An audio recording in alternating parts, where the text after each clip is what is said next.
Gimana perasaannya jadi pengantin nih, Neng? Ya sangat bahagia. Oh, ya bahagia walaupun tanpa Ayam. tanpa ayang. Iya bener, walaupun tanpa ayang tapi bahagia aja ya. Yang penting kita bisa make up, kita bisa dandan gitu ya.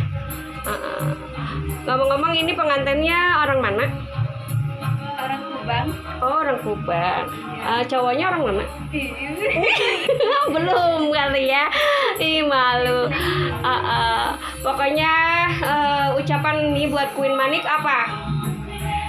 Ya semoga semakin berkembang dan sukses ke depannya. Apa lagi? Banyak jawabnya ya. Amin. Mudah-mudahan banyak yang yang pengantinan ke Queen Manik gitu ya. Walaupun lagi belajar proses, mudah-mudahan kedepannya lebih baik dan lebih rapi lagi. Oke, jangan lupa like, komen, Dan subscribe.